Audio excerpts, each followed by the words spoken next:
essa comparação para saber onde é que está gastando demais, onde é que está errando e de repente consertar o erro. E tudo isso já era esperado, professor? Essa inadimplência toda, tendo em vista a crise que a gente vem passando? Isto é absolutamente normal e esperado. Quer dizer, eu nunca me surpreendo. Não é surpreendente. Falências nas empresas, concordatas, pedido de recuperação judicial, que está acontecendo cada vez mais, e cada vez com empresas de tamanho maior. Endividamento crescente das pessoas e inadimplência, isso é absolutamente normal num período desse como nós estamos vivendo. Mas, professor, a gente já teve momentos piores, melhores, avaliando, por exemplo, 10 anos atrás. 10 anos atrás a gente ainda tinha governo do PT, hoje a gente tem o PMDB interinamente. Isso mudou muita coisa? Eu não quero nem ir lá para longe para o governo de FHC, porque faz muito tempo. Vamos falar da década passada. Eu tenho estudado isso já desde 1960, não é?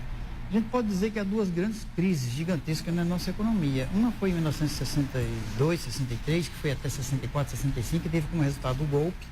E a outra maior crise é a atual. A crise nos anos 70, 80, 90, que foram bastante violentas, mas nunca se chegou ao nível que essa crise atual está chegando. Muito complicado. E se tratando de Brasil, a gente tem crise econômica e a gente tem crise política. As duas caminhando juntas, aí é para acabar com a população, é para acabar com o pobre. Né? A única hipótese que se tem é mesmo de controle de emergência de despesas. Reduzir ao mínimo as despesas, porque essa situação deve continuar e deve permanecer até o final do ano, Professor, então, assim, muita gente vai passar fome, porque, assim, veja, nós temos um governo anterior, né, o governo de Dilma Rousseff afastado, que se gabou do fato de ter tirado milhões e milhões da miserabilidade.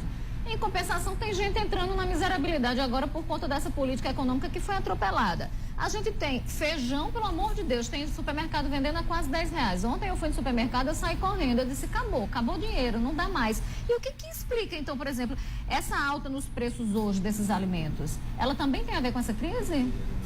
Diretamente não. A alta dos alimentos geralmente tem a ver com a sazonalidade, não é? Com o clima. Aí não há muito o que fazer. Quando você chega na entre safra, os preços dos alimentos tendem a subir. Quando chega no período da safra, eles tendem a descer.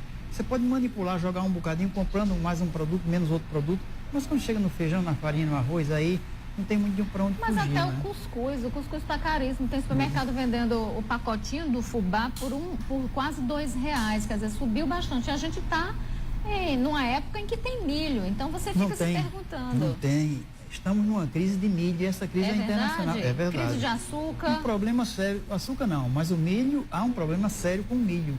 No sul está faltando milho para alimentar as galinhas. Os criadores de frango estão deixando as galinhas morrer por falta de milho. Então, há um problema internacional. Há alguns produtos que a gente está um bocadinho vítima de movimentos do comércio internacional.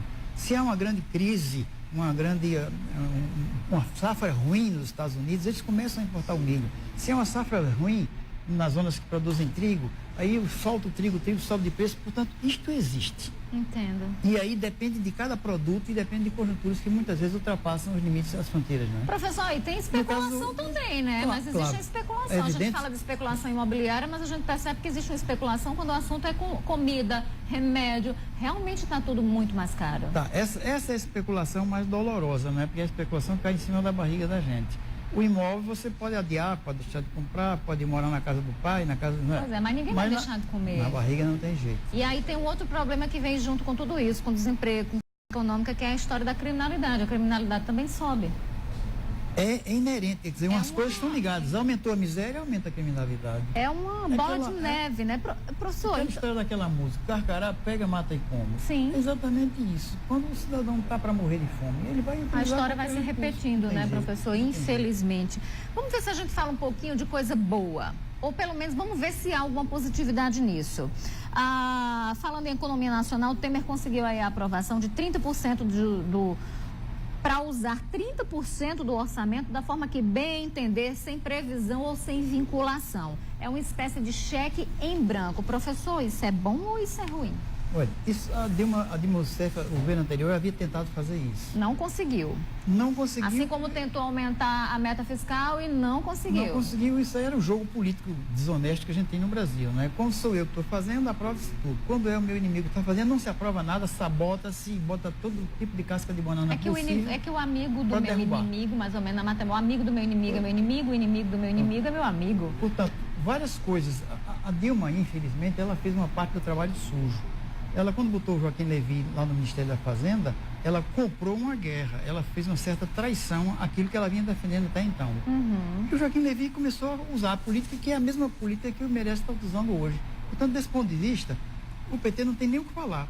O Meirelles não está fazendo nada mais além do que o PT já estava fazendo. Sim. A diferença Essa ruindade, essa maldade começou de antes. Pois é, agora qual é a diferença entre Dilma e Temer? Dilma não tinha governabilidade, Dilma era impopular, mas Temer também é. A gente tem uma pesquisa aí que, analisando de forma muito rasa,